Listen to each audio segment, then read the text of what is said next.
Peace, you. Hello and welcome to another episode of College Football on Tap.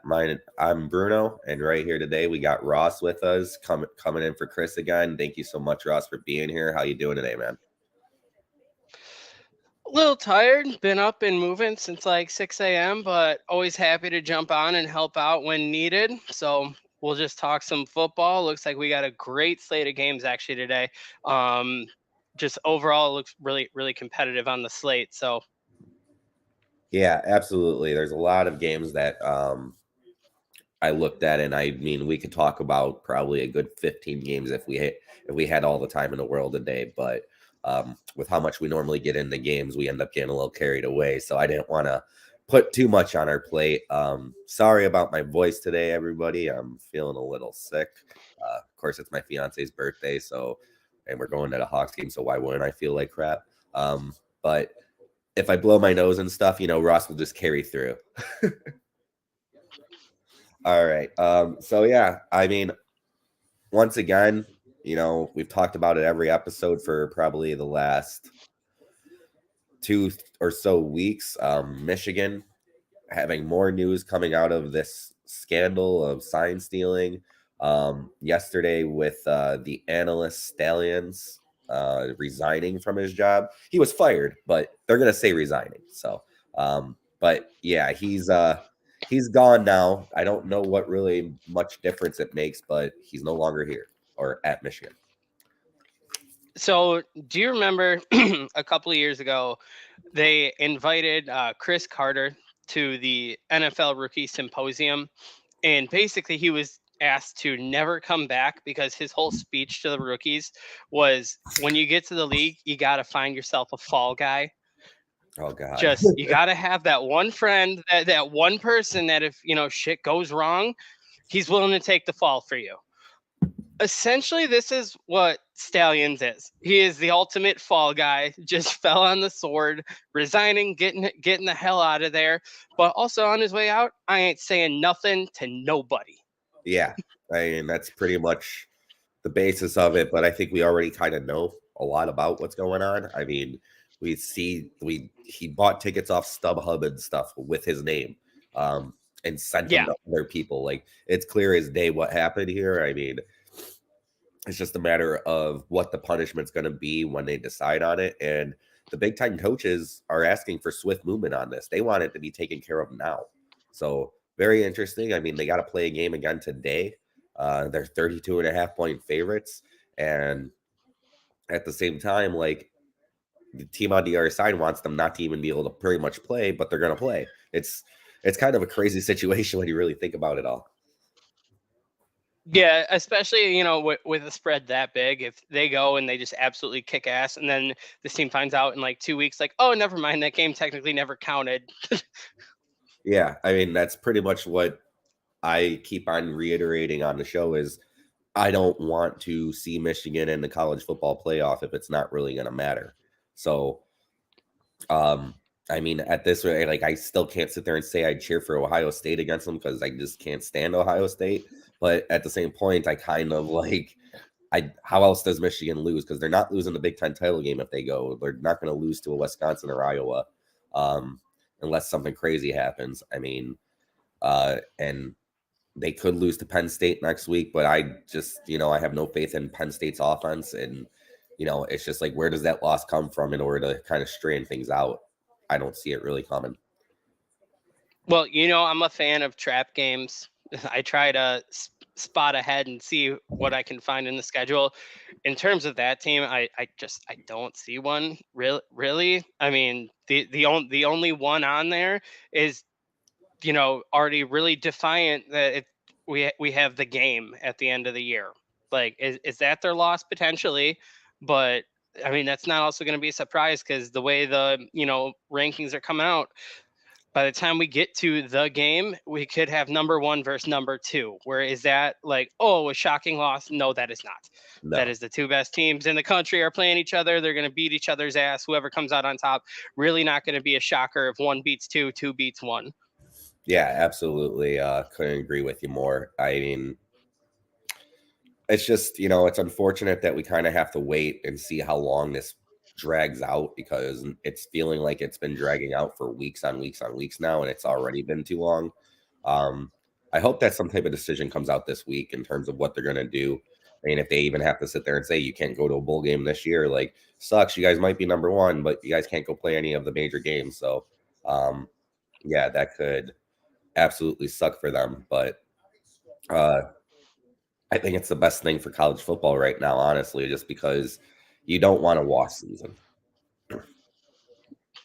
Yeah, totally agree. I did like the little tidbits and the rumors that were coming out online that they were tracing that private investigation back to potentially being Ohio State started it. Obviously, that's just amusement, because that's just amusement overall. If it's Ryan Day and Ohio State being like, something fishy is going on here because they're kicking our ass and never have. Yeah, absolutely. It is kind of funny that that's where Michigan is trying to go back to, pin it on the big time rival. Yeah. They were doing it first. I mean, I don't know if Michigan's the only team that's really doing it. It might be a lot of teams that are doing it, and it's just that Michigan's the first one that gets caught. But these teams have so many staff members and coaches, assistants. But like, I'm not going to be surprised. I think this is a case of Michigan is probably just the first one to be glorified and caught out of what, almost 140 teams out there. yeah, You think Michigan's the only one that is doing this? Absolutely not. I find that super hard to believe. I yeah, think this is just the fact that Michigan got caught. yeah. That's literally what it is. I mean, you see a team that's really turned it around, a team that's pretty much been, 10 or higher at that point in terms of the rankings for most years. And then all of a sudden, the last couple of years, it's Michigan's finally got there. Harbaugh's finally gotten over the hump. And I mean, granted, some of that could be because Ryan Day just isn't the best coach compared to what they've had in the previous. I mean, with Urban Meyer, I don't know if Harbaugh had to play Tressel a little bit, like maybe a year or two. I'm not too I can't remember for sure.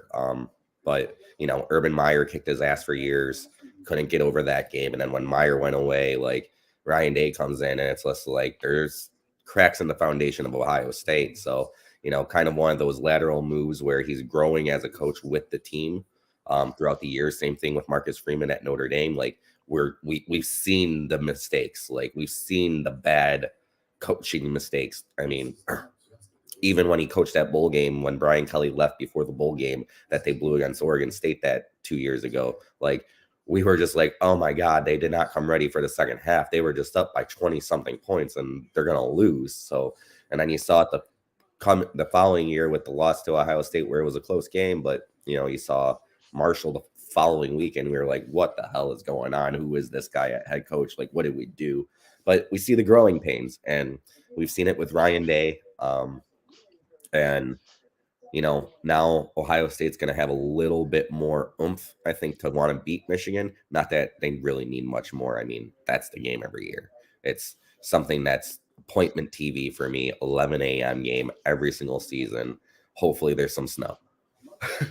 Yeah, I mean, this is case in point. You call it a competitive advantage until you get caught, and then it's cheating. Yeah, absolutely. Can't really say much more, but we'll see. I mean, I think we are saying it over and over again. We're going to hear more about this. It's going to probably come before we do the next episode. We'll hear more about it. And we'll continue to monitor it, and hopefully, some swift actions taken care of this shortly. Like, is this season going to count? Is it not? What is it? Like, just so we as fans could know what we're looking at for the landscape of college football the rest of the season and the season's going forward. 100%. Yeah. So with that, we'll kind of get into the slate this week.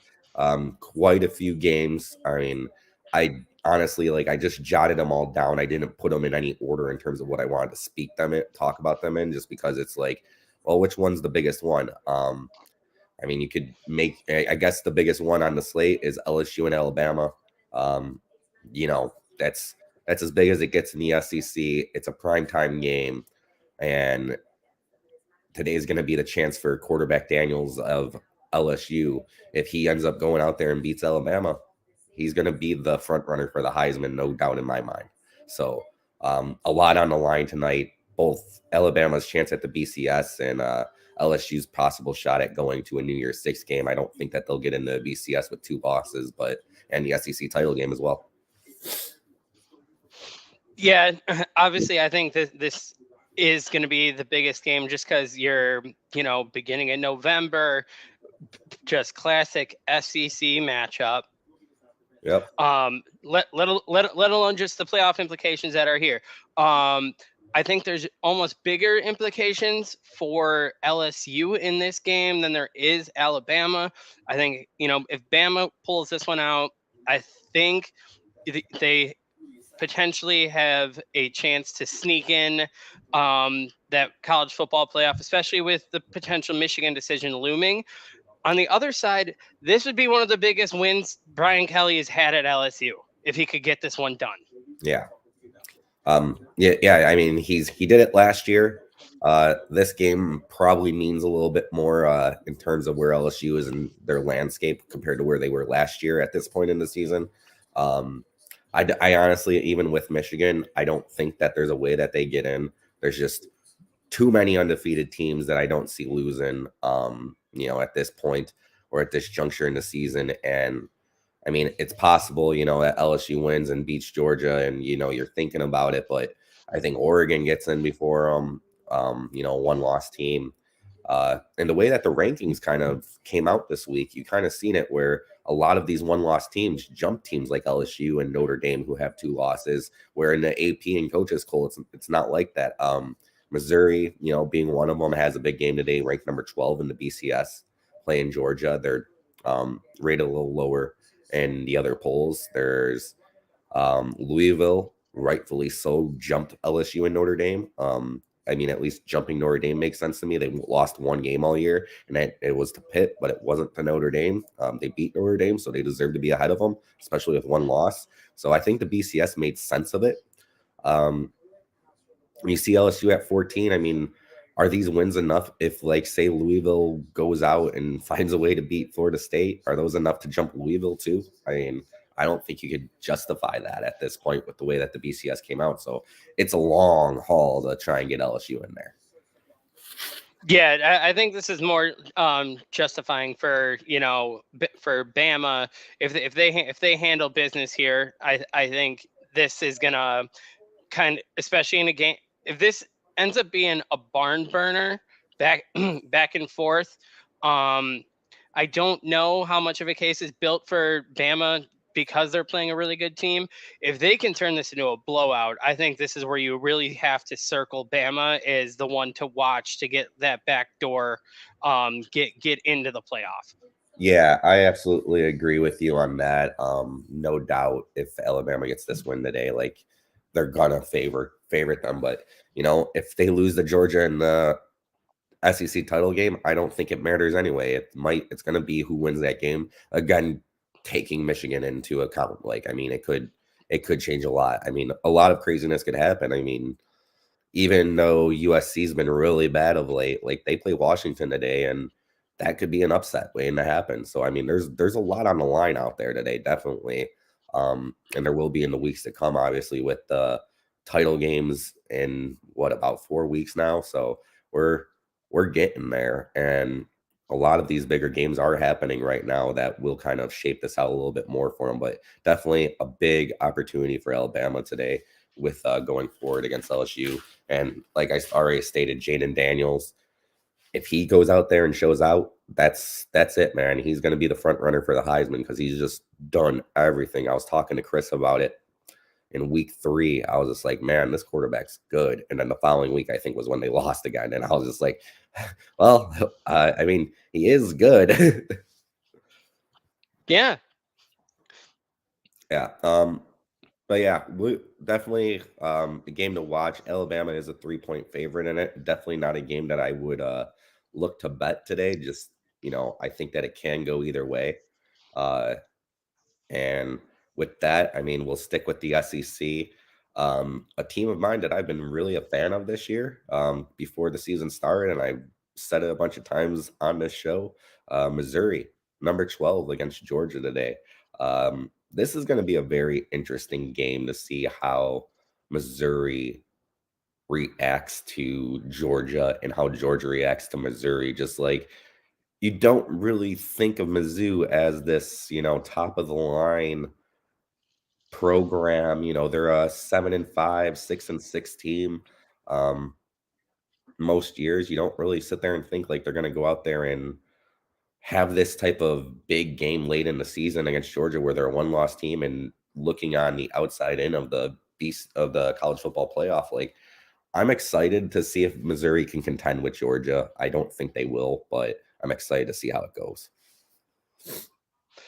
No, this is one of those things where I think it's really good for college football because, like, you and I growing up, or I would say it was probably closer to like high school days, there was just Missouri was not where they are right now, like on the outside looking in, but they were competitive. Yeah, They were that team that every year, they're gonna go like 8-4, 9-3, something like that, and hang around. And they were in historically, especially when they had people like Chase Daniel, like that you would always mark them down as, oh, they're going to take a big dog down at some point this season. They're going to go 8-4, but they're going to go beat, like, when obviously it was like Big 12 at that point. yeah, But it's like you knew they were going to go take down like Texas or Oklahoma in a shocker, or Oklahoma State. You knew you could chalk them up every single year as they're going to get one big one. This team, I don't know. Obviously the Brock Bowers being out is a big thing. Still, Georgia, last time I looked, was like a 15-point favorite, but I wouldn't be surprised to see Missouri, keep this one close, stay in the hunt. I do think Georgia is the best team. I do think Georgia is going to continue to roll through their schedule, but on the point side, I wouldn't be surprised if you could see Mizzou cover on this. I do think this is what they've had circled is a huge game for them. This is a statement game where they can go and they can make a very big case of they should be higher than 12. yeah. I mean, I agree. One thing that I noticed and looked at before kind of going over this game in general was Missouri's ability to score. Their last 5 games that they've scored over 30 in all of them. I looked at the over under in this game. I am betting it today. It is on my card, 55.5. Missouri scores and Georgia's defense is gettable. Georgia scores, and Missouri's defense is gettable because it's Georgia. But, um, you know, the ability for Missouri to come out there and score is what I think kind of makes the spread interesting as well. I was more not on the lean side with that. I wasn't going to bet it, but I do have a feeling that we might have someone else who may have picked that game. We'll talk about it a little bit later. I don't want to go too far into the. I'll kind of talk about the betting segments as we talk about them and as we talk about those games today, just so we aren't covering too much extra and repeating ourselves. But yeah, I'm taking Missouri and Georgia to go over 55.5 today, just because Missouri scores 30, Georgia wins the game. I mean, that's going to be 50. That's going to be 60 something points. And that's just kind of how I see this one playing out. I think Missouri is going to do everything they can to score. But another thing that I noticed with Georgia, they've played down to a lot of opponents this year. They played down to Vanderbilt. They've played down to who was the other one? Was it South Florida? No, that was Alabama with South Florida. But they haven't gone out there and blown out a lot of teams. The teams that they have blown out, though, Kentucky and Florida, their best 2 games on their schedule. So the games that they had to get up for, they've come out and they've blown those teams out. And that's the one scary thing for Missouri is like Georgia just might be really bored. Like they're just fucking bored. They don't have any care with anybody that they have on their schedule for the most part. They're like, oh, well, it's Florida. Like, we don't like Florida. Let's get up for this one. Oh, it's Kentucky. They're actually pretty good. Let's get up for this one. The next 3 weeks, they play teams that are all ranked.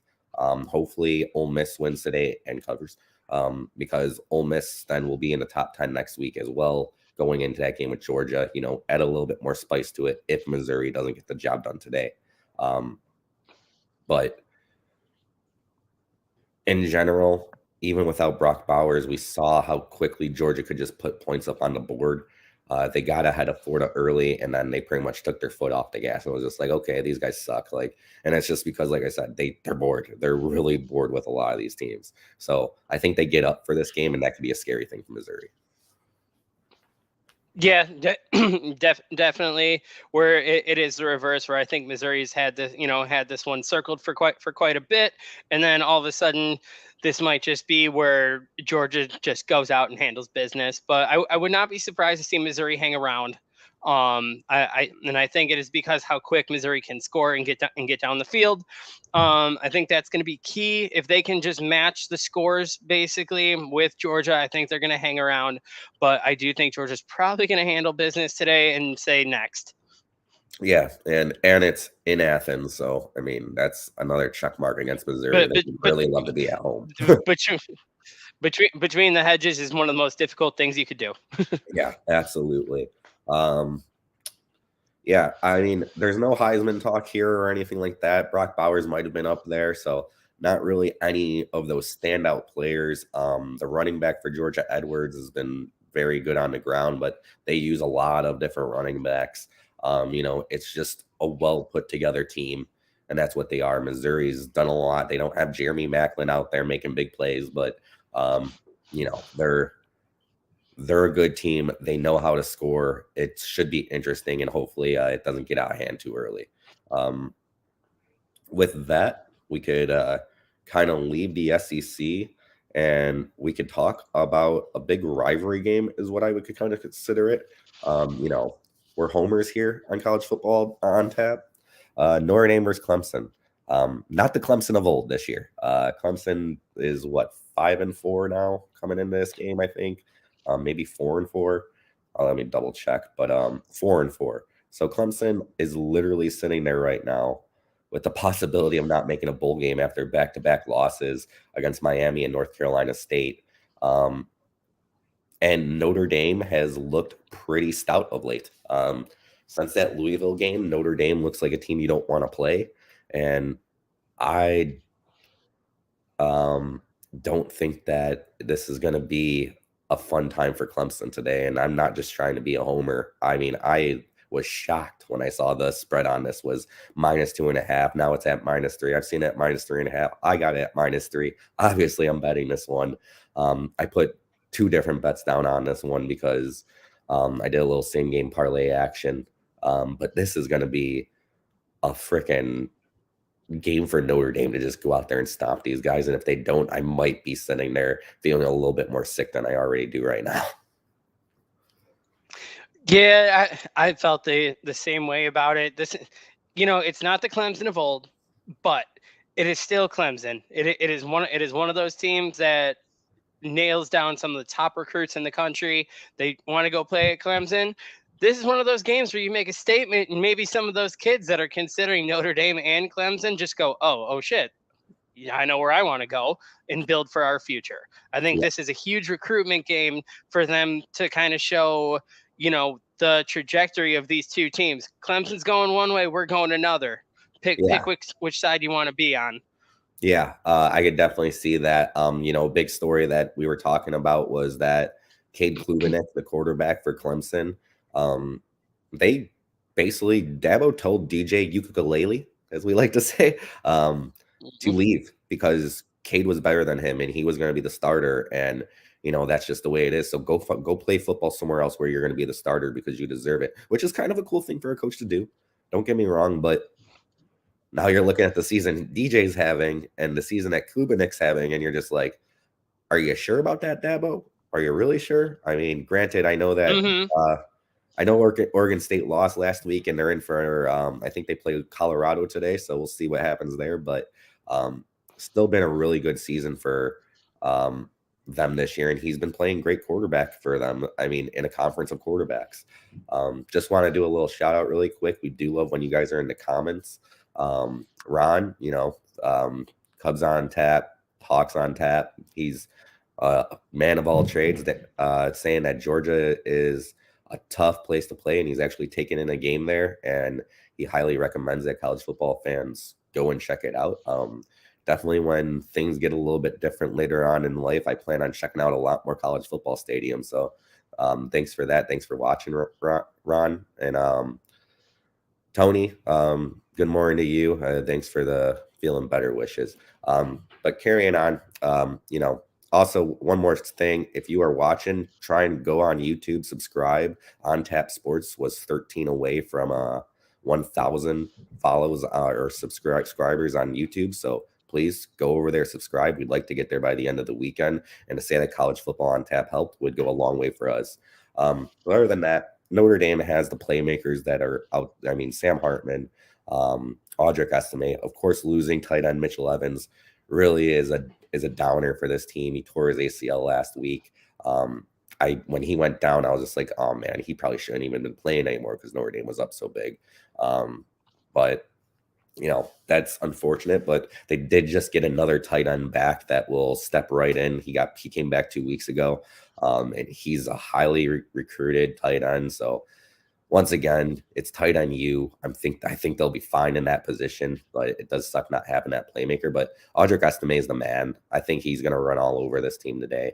I think Notre Dame's going to get up for this game. I know Clemson will, but it's 11 a.m. It's not the prime time lights that Clemson probably needs to get over the hump in this one, I would think.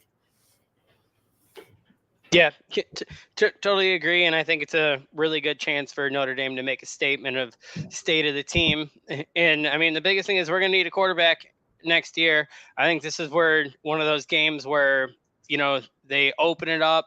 I'm hoping we can pull away quick and just make it a statement where you get a lot of applications in that transfer portal from some really good quarterbacks trying to come in. Yeah, I mean, granted, we do have some pretty solid recruits coming in already at quarterback, but they're a few years away. So if you could get another guy like Sam Hartman, definitely go for it. I mean, just like we talked about DJ, one of those gems that was found out there because the coach told him to transfer. So yeah, Notre Dame definitely will be looking for another guy to kind of step in and take the reins after Sam Hartman leaves after this season. Unfortunately, we only get 1 year of Hartman, but we'll take it for what we got with him. Yeah, exactly. Yeah, I mean, honestly, I already stayed like this one's going to be on my betting card today. I'm not just being a homer. I think Notre Dame is a much better football team at this point, and they'll just kind of go out there and take care of business. Whether it takes a little bit, it may, but I think Notre Dame ends up getting a big win here. Another game on the slate, another early one. We got number 7 Texas versus number 23 Kansas State. Kansas State, kind of up there with Missouri right now, as one of the most interesting teams in the nation. Kansas State really has turned it on. They are a scary team. I believe the quarterback's name is Will Howard. And he kind of has that like that, what was his name? Klein, I think, was the old quarterback at Kansas State like 5-6 years ago. That Colin Kaepernick type vibe in terms of just like he just picks up and kind of runs. I watched a lot of Colin Kaepernick at Nevada, honestly. I remember his freshman year for some reason, and it's really weird that he became this prolific like player with the kneeling situation and all of that, because I just was like, this is such a random person in a random school to remember their freshman year of college football, but I do. And I just kind of get that feeling from Howard, just his ability to take off and run. And he's really turned Kansas State around, finally getting them into a ranked position, which they haven't been in all year, because early in the season, this team struggled. They're 6-2, but they're 4-1 now in conference play. And I want to recall what their losses were. Oklahoma State, who was coming off of a bad loss the week prior to like South Alabama. Oklahoma State now also ranked. And then they lost to Missouri. So, team that I've kind of highlighted right there in an SEC versus Big 12 game. But Kansas State's been really putting it together, and this is going to be tough. Texas might be in trouble today. I definitely think that they're on upset watch, probably more than any other team out there, honestly. So just my notes on this game are, if you are diehard college football fan, this is a huge implication game in terms of the Big 12. I don't know if you're aware, but there's a four-way tie for Yeah. first place in the Big 12 right now.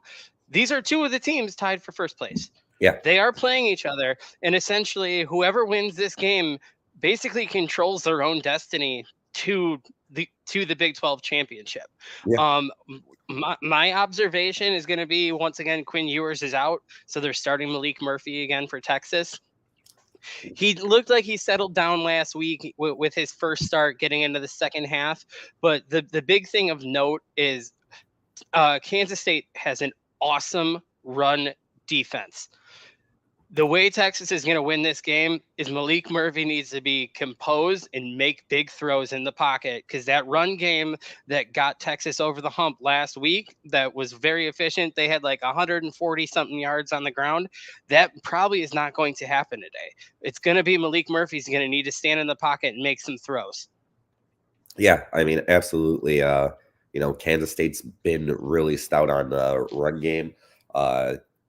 I mean, you kind of see it on both sides of the ball in terms of what they're able to do on the ground and against the ground. And having a backup quarterback go today, who honestly, he was fine. They won 41 to nothing, nothing to complain about there with his game last week against Houston. But it's going to be a much different game today, and it's going to be a much tougher task for them to step up, because you might have to keep up with points, because I think Kansas State could put them up.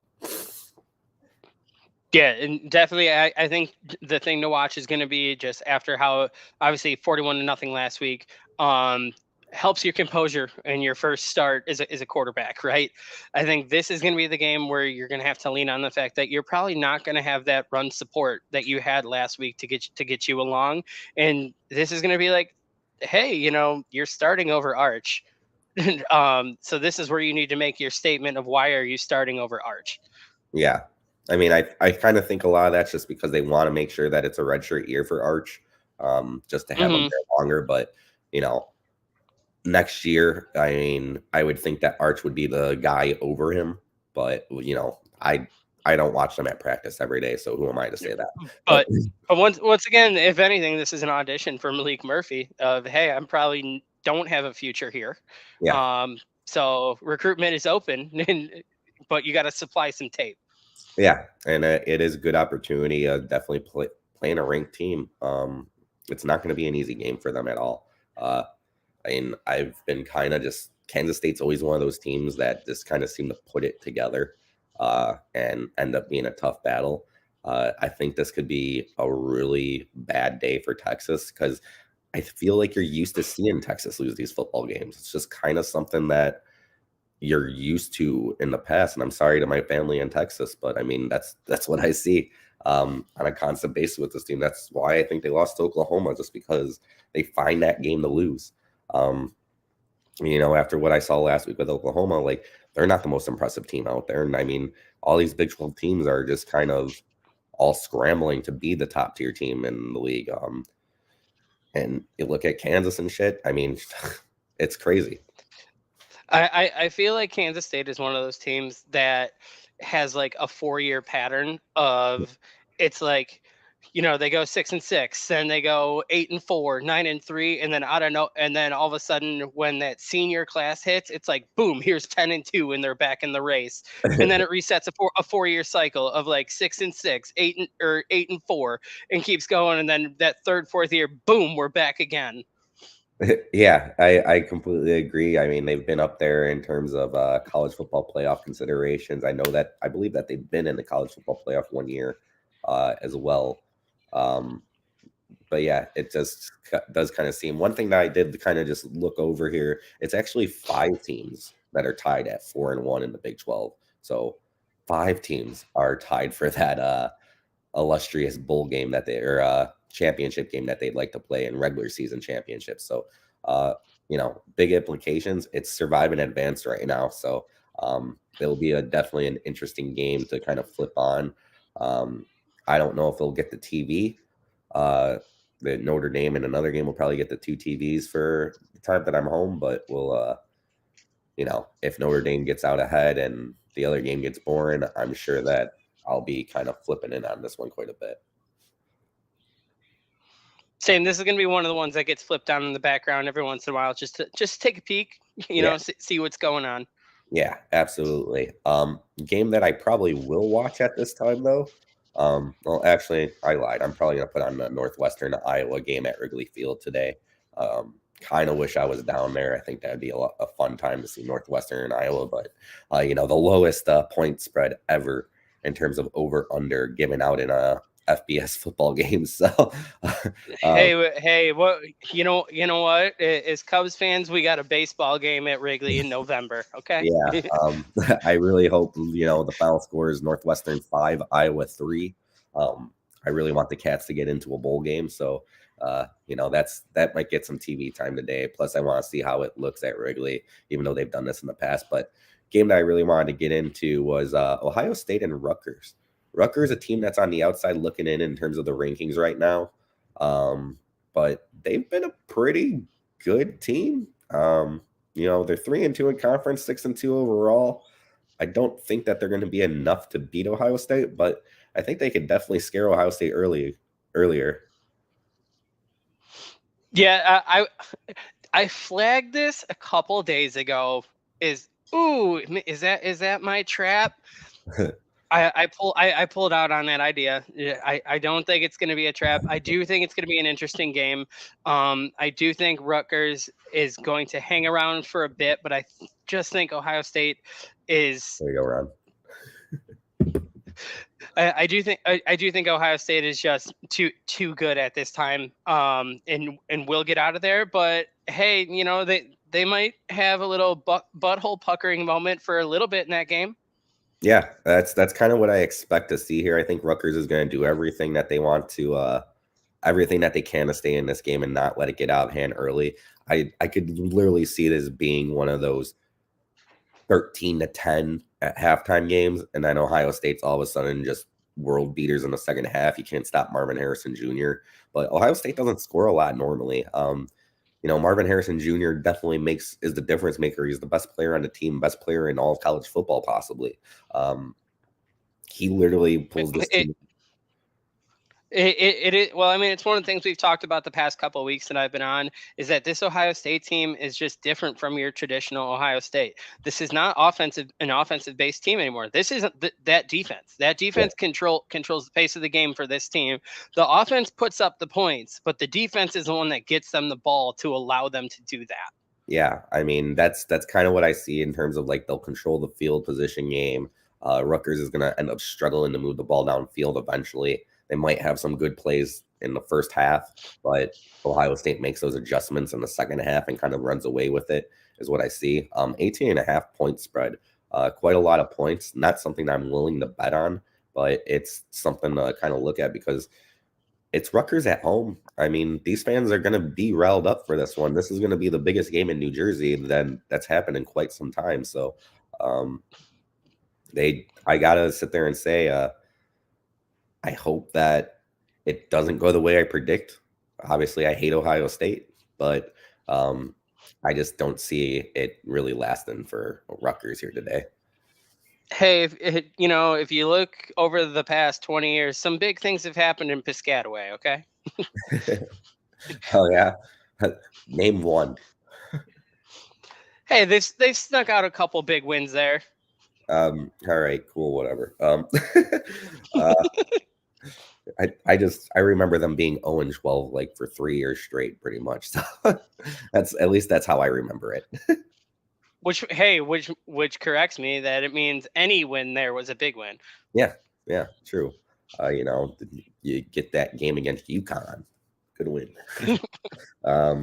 Yeah, I mean, like I said, Marvin Harrison Jr. is the best player in college football. I think that's my opinion. I think that he, makes the plays in the second half, most likely to put this one away because he receives for over 100 yards receiving and scores a touchdown every game. Like, honestly, if there's something you want to bet on that game, go with that. I mean, it's pretty simple to me. And I mean, to touch on Marvin Harrison really quick, if you didn't see his brief interview the other day about them talking to him about being one of the best players in the country, his only quote for that entire interview was, "You should see my little brother." Well, that's something to look forward to. And his little bro, I believe his little brother's name is like Jet, That and Jet is like a legit. sophomore in high school, already considering Ohio State. Of course he is. Um, that's unfortunate to hear that there's another one coming that wants to go to Ohio State. That Well, that his older brother thinks he's better than him. yeah, I mean, I'm kind of sick to my stomach now. I've already don't feel good, so thanks for that. Um, You're welcome. yeah. Um, blank name. I'm sorry, it says blank name. Comments and says Harrison Jr. is not the best player in the country because he has to rely on Kyle McCord, to get him the ball. Um, sorry, I think Harrison Jr. makes up for a lot of what Kyle McCord lacks out there. So Kyle McCord has not been one of the better quarterbacks in the country this year. But hey, you're entitled to your opinion. Thank you for watching the show, and thanks for getting involved in the chat. Um, and that's pretty much all there is to say about this game. Another one that I wanted to highlight on really quick was Washington versus USC. What can we say? USC is not the team that a lot of people thought they were at the beginning of the year. Caleb Williams has been shown really distraught on the sidelines, barely pulling out a win against California. But losing to Notre Dame in bad fashion. Now you got to play this Washington team that's been really good. They did struggle a couple weeks ago, putting points on the board against Arizona team that's kind of shocking everybody. The only way USC wins is if they score enough points because the defense is crap. So we all know that that's going to be the big thing. But do you think that USC has a shot at this one? I mean, honestly, what we've seen from Washington lately. The only way USC has a shot at this game is if Caleb Williams actually gives a shit. Ooh. Ever since that Notre Dame loss, I don't know if you've watched like him on the sidelines, everything. He just looks like he's so ready for April in the draft at this point. Like, we're not going to win a national championship like I was hoping this year. We're even some of the toughest team or the easiest teams that they should be wiping the floor with are staying in the game, making it tough. He just doesn't look like he's having fun anymore. He just looks like he's checked out. He's on. Let's move on to April and give me my bag. Yeah, I mean, you would have to think at least that for this game, like this is a chance to cement your legacy. I mean, I know you won a Heisman last year, but this is a chance to cement your legacy and really take a team out of the college football playoff picture.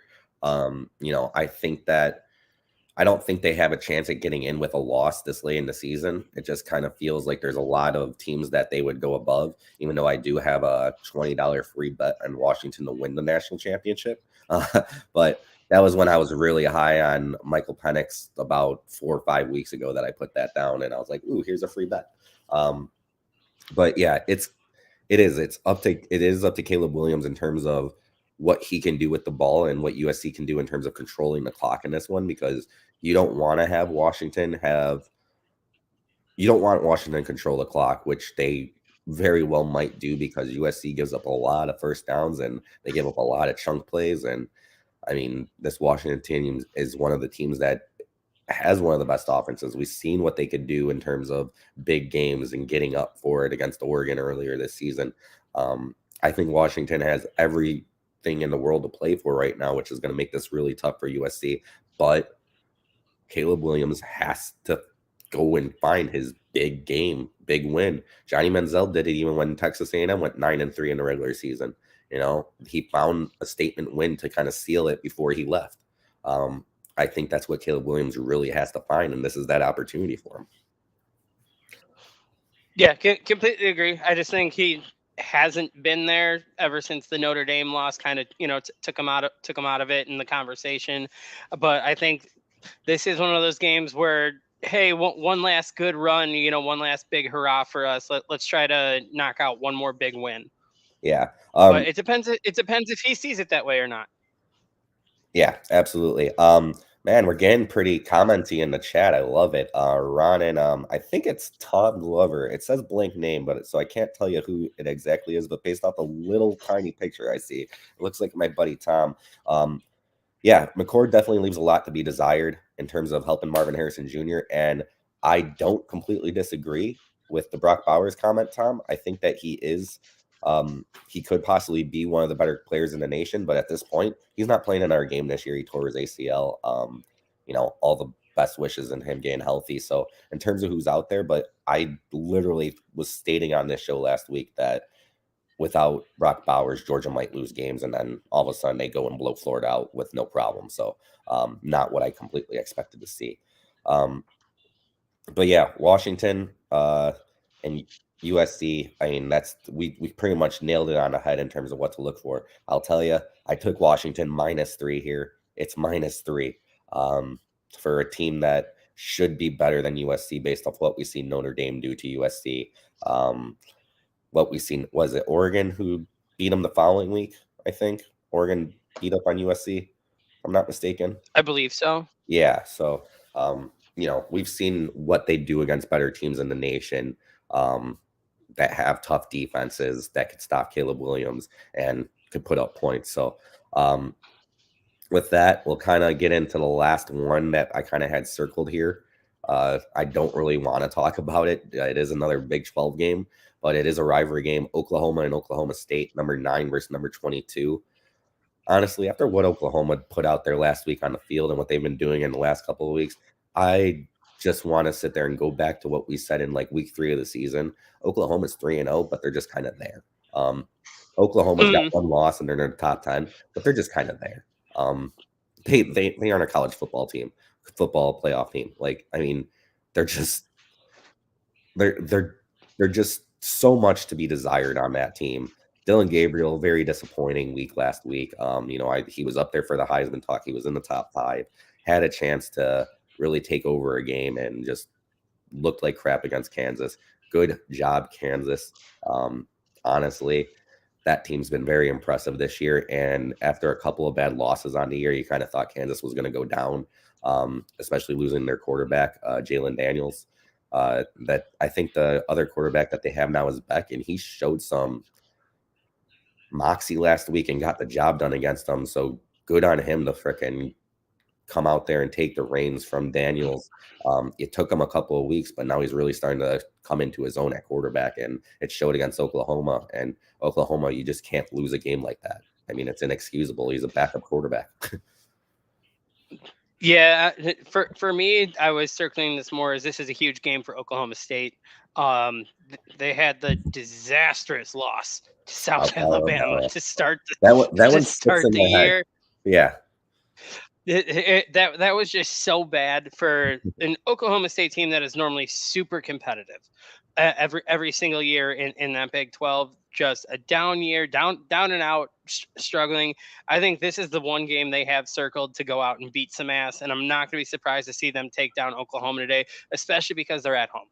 Yeah, I completely agree. And, of course, this is a huge matchup. It's for the whole entire state. The state is on the line.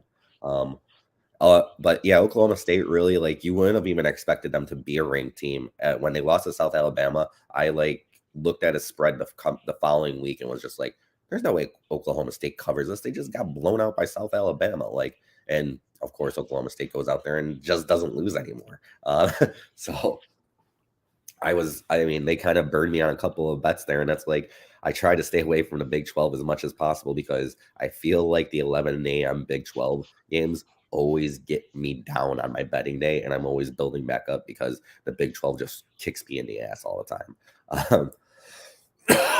But yeah, I honestly, I don't know much about Oklahoma State. I can't tell you much about them. I haven't watched a minute of Oklahoma State football this year. Once I saw they lost to South Alabama, I was just like, this team isn't worth my time.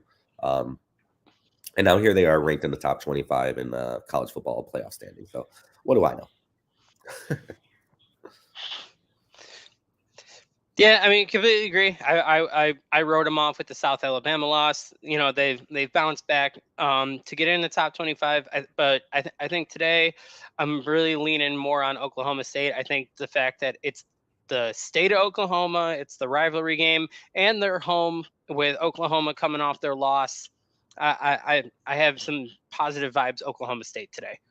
Yeah, I'm with you there. Might be something that I put into a parlay later. I didn't put them on my card because, like I said, I don't really love betting the Big 12.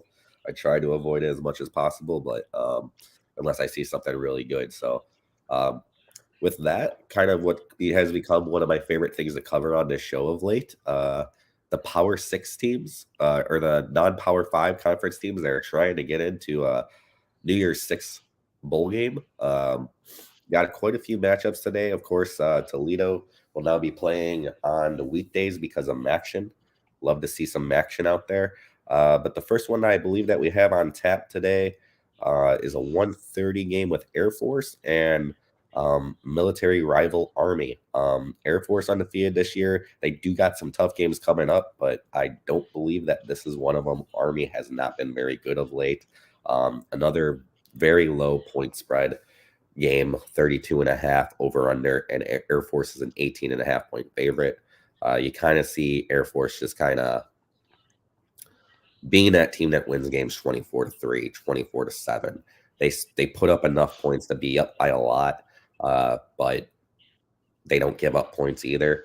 They didn't give up any points to Navy, who I would argue is better than Army this year. One of my favorite games is to watch the Navy Army game, so we'll get to check that out later on in the year. But Air Force here against Army, and then they'll start getting into some tough competition later on.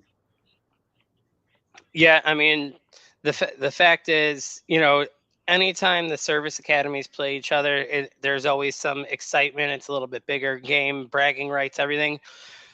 Army lost 62-0 to LSU. I just don't see the jump from, you know, getting your ass kicked last week to now you're playing a ranked service academy game.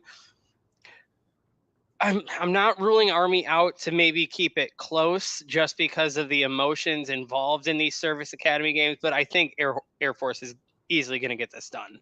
Yeah, absolutely. Like I said, we'll see Air Force in some tough games that could be tough for them to get over in the coming weeks. I believe they got Fresno State on there possibly. So there's some tough games ahead for them. Another game, the team that actually jumped Air Force this week. Air Force ranked 25 in the college football playoff poll. Air Force ranked like 17th in the AP. So not a lot of love in college football playoff poll for these non-power fives, but Tulane did jump Air Force in terms of that. So Tulane is now the leading team in terms of getting that New Year's Six bowl game. They play East Carolina today, a team that the Gerbs loves, but that team is 1-7. They're not very good. There's not really much else to say. I think this is going to be a walk for Tulane. So, and if not, hopefully, you know, East Carolina, it's your chance to create playoffs. This is your Super Bowl. Again, the trap guy. I looked at East Carolina for quite some time, just had those Pittsburgh vibes again, but I think Tulane's gonna get this. I don't know if you saw there were some articles written this week. The Tulane quarterback Pratt may be one of the people Notre Dame potentially is eyeing if he jumps into the transfer portal for next season. Well, that'll be interesting to keep an eye on.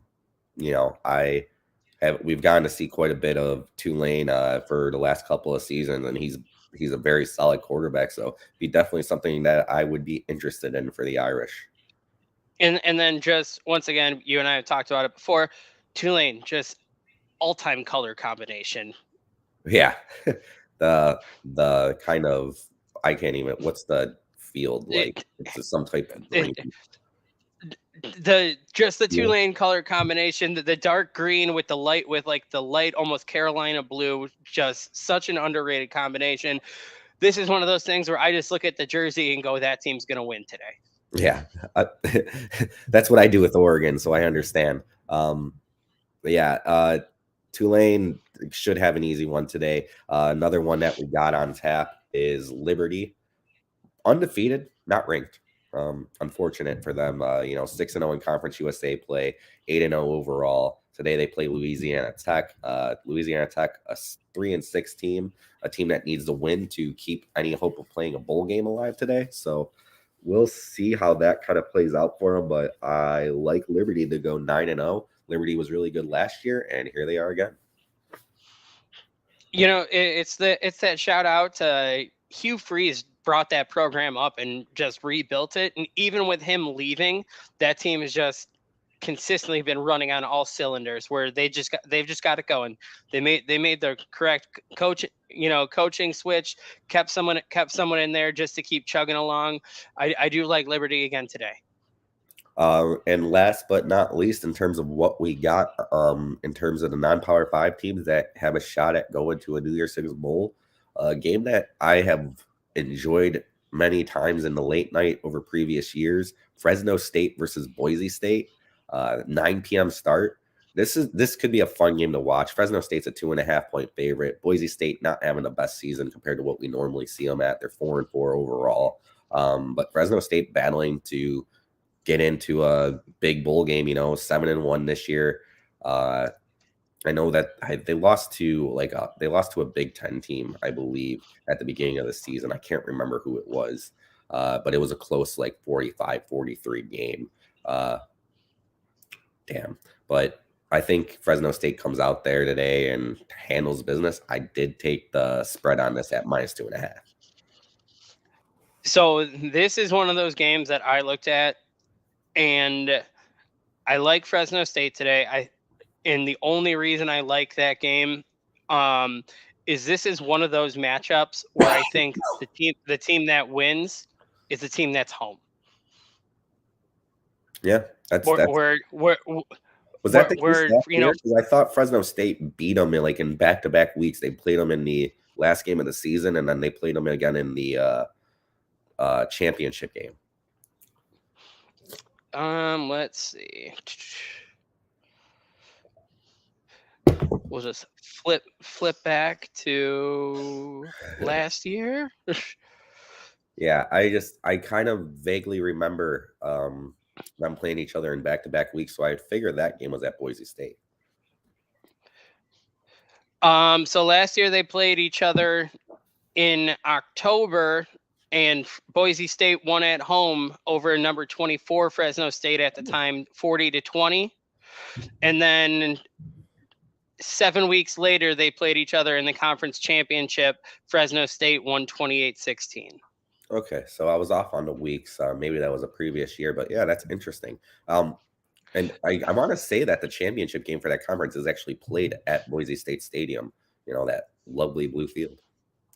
So yeah, so in terms of this being a regular season matchup, I think if it was flipped, if they were, where the river runs through the stadium, I'd like Boise State in that situation because it is a big game, a big conference game.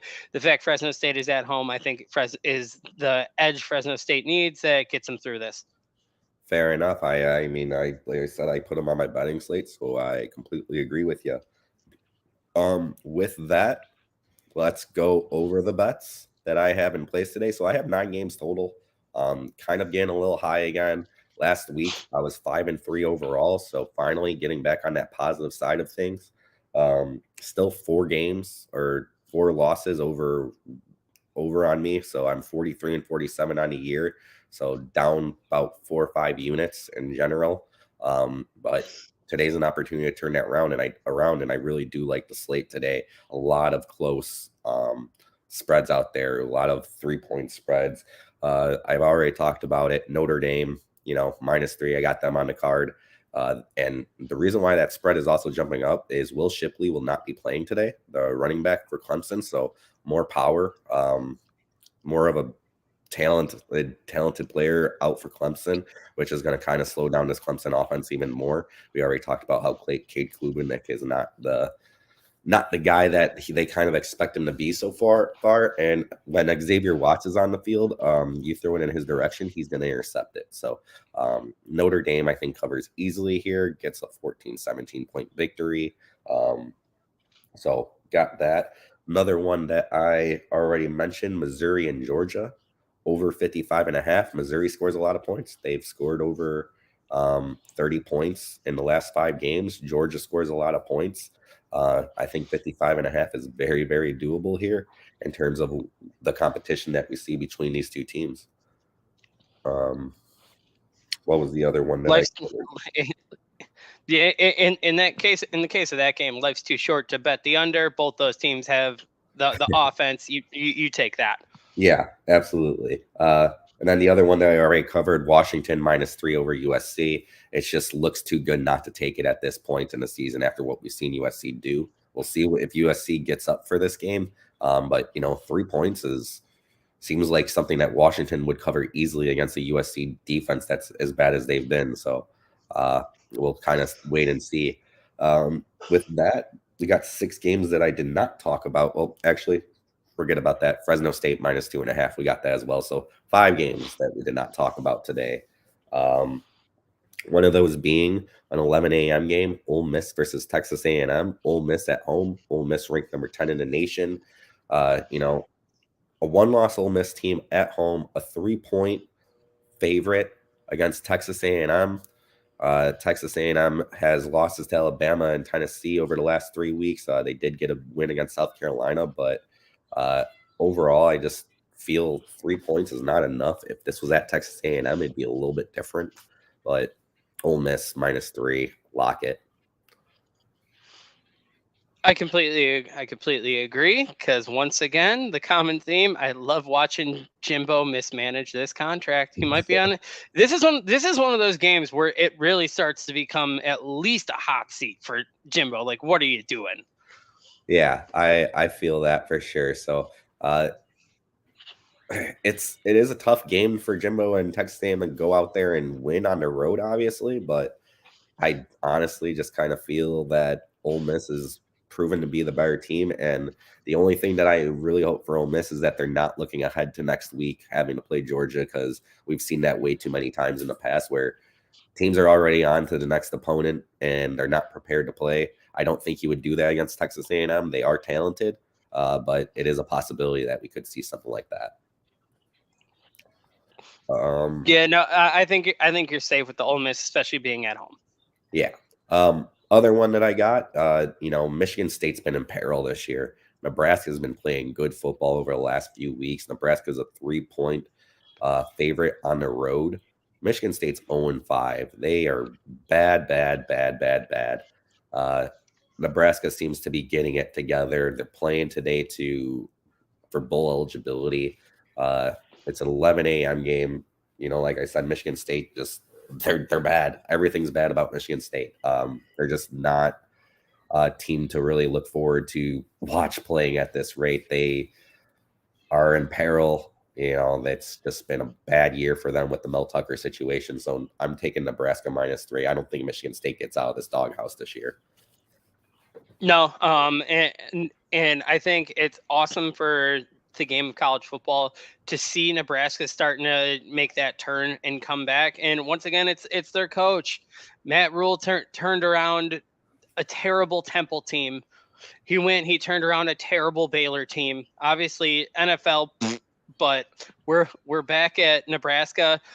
You can see why he was brought in for that job. He's got him running on all cylinders, and I think this is another one of those that Nebraska is just going to continue to make the right turn right now. Yeah. I hope. I mean, I have seen them kind of get into these games where it's like, oh yeah, they're turning around, and then it tends to be that they always play that Friday, the Black Friday, the day after Thanksgiving. They always play a game at like 2:30, and they end up having a letdown because it's the only game on television. It's one of the only games on television at that time, and if they play at 2:30 this year, the good news for them is that most people will be watching the NFL. So.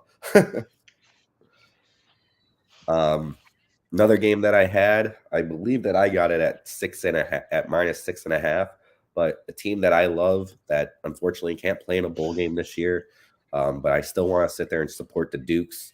James Madison, 8-0, 5-0 in the Sun Belt, playing Georgia State today, -6.5. They are at Georgia State, but Georgia State's coming off of a heartbreaking, just ass whooping last week against Georgia Southern, a game that I did bet on. I did take Georgia State, and that game was over before it started.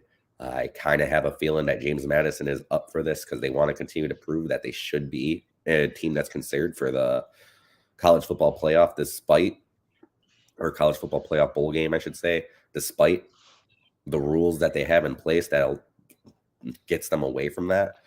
They want to go undefeated. They're a tough team, -6.5. Georgia State's a little down on themselves. I think that continues. There was a lot of flaws shown last week by Georgia Southern to them. So we'll go with James Madison -6.5. This is one of the only ones they probably disagree on. I think Georgia State's going to keep it a little bit closer than that. I think after the heartbreaking loss, everything, I think this is one of their statement games. Them being at home, James Madison being there, I think this is going to be a little closer than we think. Yeah, I mean, I could definitely see it, but I have the feeling, James Madison's defense is stout. They have the leading sack getter in all of college football this year. So I went with it, and I want to continue to at least give some love to the Duke. So, show some love back after Georgia State kind of screwed me over last week. I don't want them to screw me over by covering the spread this week. Another obscure game that I have, New Mexico State -3, or I got it at -3.5. I apologize, against Middle Tennessee. New Mexico State 4-1 in conference this year, playing pretty damn good football. Middle Tennessee has stayed competitive with a lot of top teams, which is the only thing that I'm kind of scared about. Last week they lost by 7 to Liberty, but they've gotten blown out they've lost by 15 to Jacksonville State. They lost by 21 to Western Kentucky. They lost by 8 to Colorado State. They're 2-6. They're not very, very good. They did beat Louisiana Tech 2 weeks ago, 31-23, and New Mexico State only beat them 27-24 the week after, so last week, but that game was at Louisiana Tech. Or New Mexico State. New Mexico State is at home, and I take the 3 points and the win being a home team. So I think New Mexico State covers this one. Probably a really close game. Middle Tennessee's always got a pretty decent squad, but I think New Mexico State is trying to get into a conference championship game, and this is a game for them to keep on grinding away at that. New Mexico State, 100%. Shout out former NIU coach Jerry Kill, doing a great job with that program, turning it around. I did not know that Jerry Kill was back coaching after all of his. He's been the New Mexico State team coach for 2 years now. Took them from 1-11 or something to where they are today. I learned something today.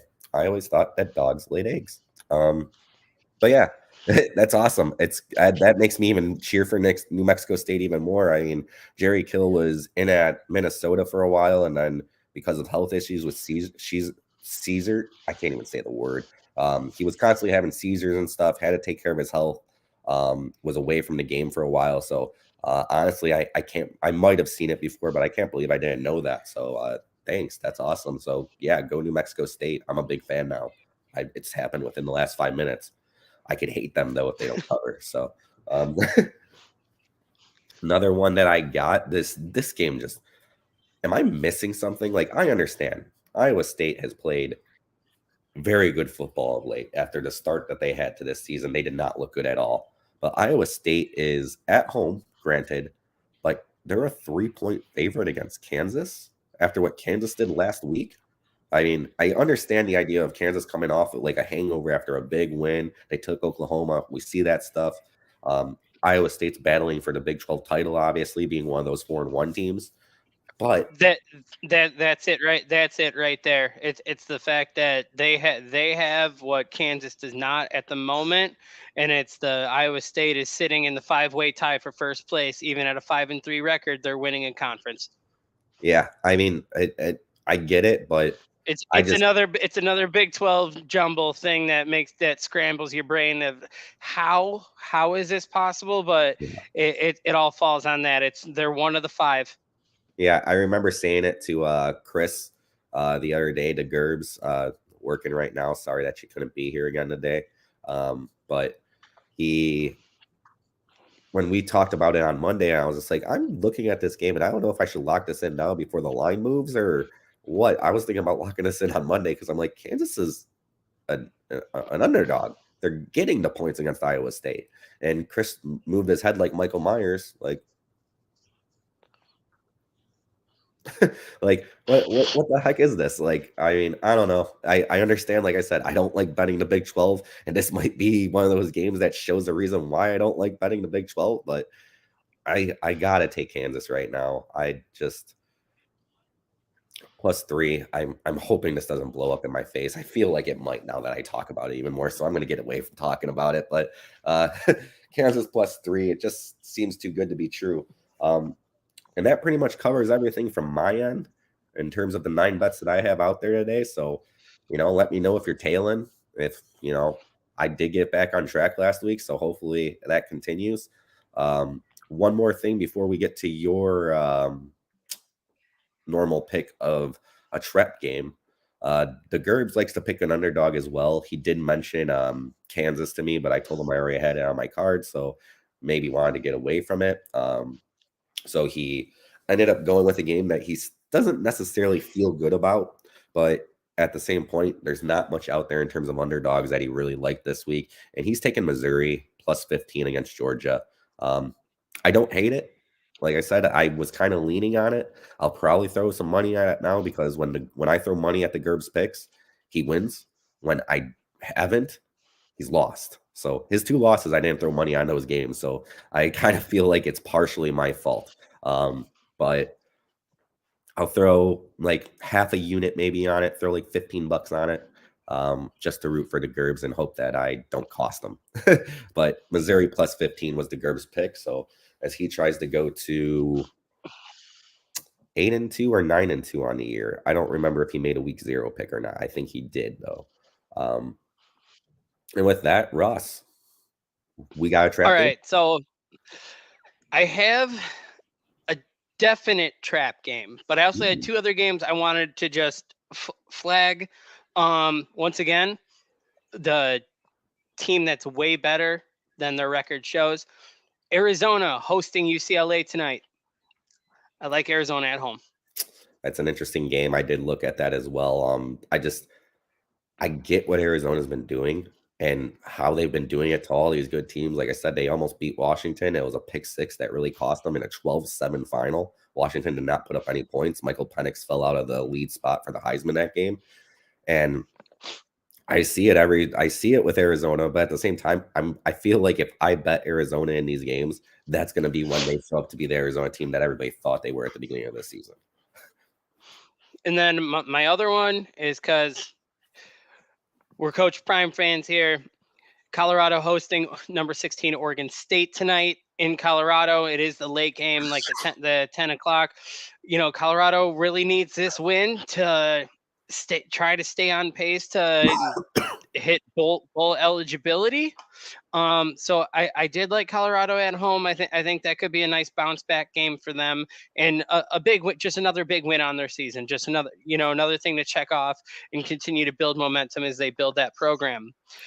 But with that being said, my trap game that I am picking today is Penn State plays Michigan next week. I think Penn State is focusing on that game to try to make some noise and maybe just eliminate Michigan outright if the NCAA already doesn't step in. With that being said, they're at home playing a 5-3 Maryland team that is on and off to show some magic. Today, I am taking that Penn State is looking too far ahead on their schedule, and Maryland takes them down at home.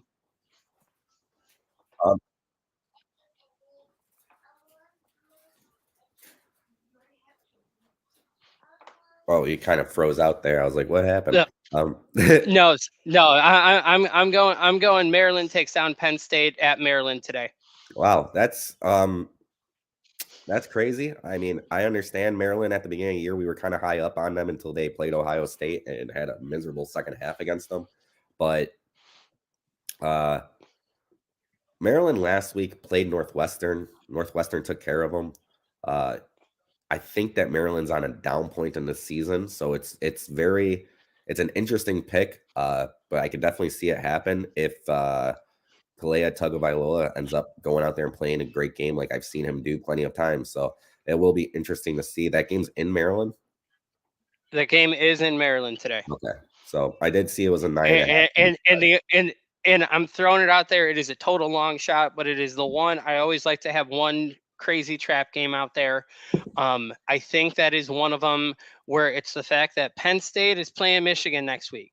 I think this is one of those things where just like the Louisville with Pittsburgh, you have that big win. You have those. You're looking further down the schedule, and you overlook the little guy, and that little guy is waiting there to punch you in the mouth. I've definitely seen Penn State do this before in the past. They're always that team that's always ranked a 2-loss, 3-loss team, and they always find that game that they probably shouldn't lose. And yeah, I understand what you're saying. You do. That's how I kind of like go about looking at a lot of these bets. Is they're coming off a hangover game where they got a big win.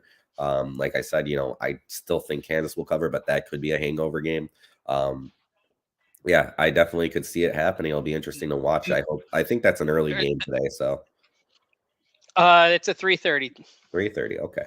or 2:30 your time. Yeah. But no, Maryland's sitting at 5-3. Not only would this be a huge win for that team, it gets them bowl eligibility.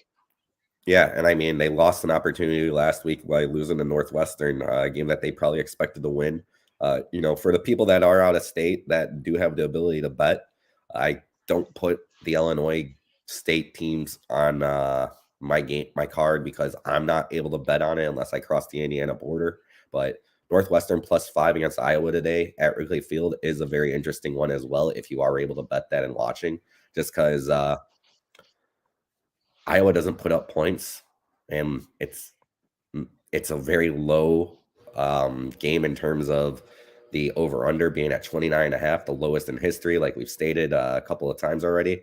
But that's something to look forward to as well. Possibly go with Northwestern. And no MAC pick right now from me because the MACtion takes place on Tuesday and Wednesday. So I'll throw something out there when we get back on Monday. That's all I got. Yeah, I mean, that's pretty much all I got today too. Thanks for hanging it out. I'm sure I sound really nasally and shitty because not feeling the greatest. Hopefully I could take some medicine and enjoy the college football slate and the Blackhawks game later tonight as my first opportunity to see Connor Bedard. And I want to have a good time seeing him play. Obviously, biggest reason why I wanted to go to a Hawks game this year. So hopefully I feel better. But thanks for sticking it out, everybody in the chat today. Awesome. Great to have some camaraderie back and forth. I did just look at YouTube. I think we did get one more subscriber during this time. 12 more to go until On Tap Sports makes 1,000 subscribers. So if you're watching and you're not subscribed on YouTube, please click the subscribe button. We want to get to 1,000 by the end of the weekend. We could celebrate with the Sunday night football game tomorrow, or we could start with the Sunday morning football game that's must-watch television between the Dolphins and Chiefs. So with that, Ross, thanks again for jumping on. Glad that you're kind of making a place for yourself here with On Tap Sports, and glad that you've been able to jump on with us three or four times now. Chris definitely appreciates the help. Our schedules are crazy.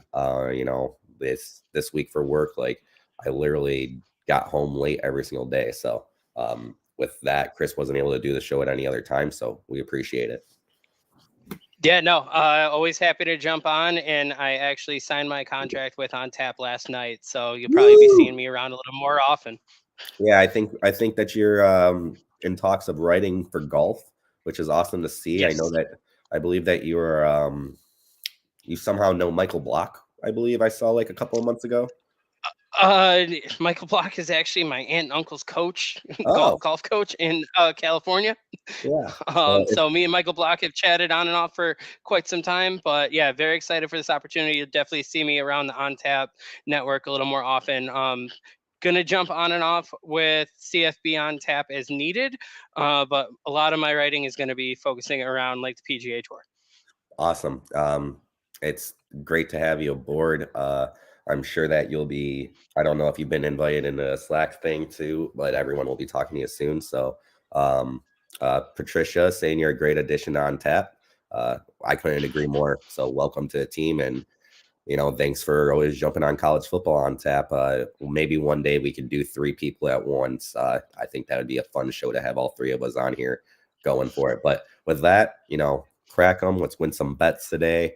And honestly, it's a great slate. There could be chaos today. Enjoy the games. Kickoff in 5. Yeah, this time we're actually leading up to kickoff. Normally we go about an hour and a half, but we want to give you a minute here to digest this. And as I'm sure that we outrated College Game Day again. So with that, thanks for joining us. And like I said, crack them and have a good weekend, everyone. Feel better, buddy. Warm bedards. Thanks.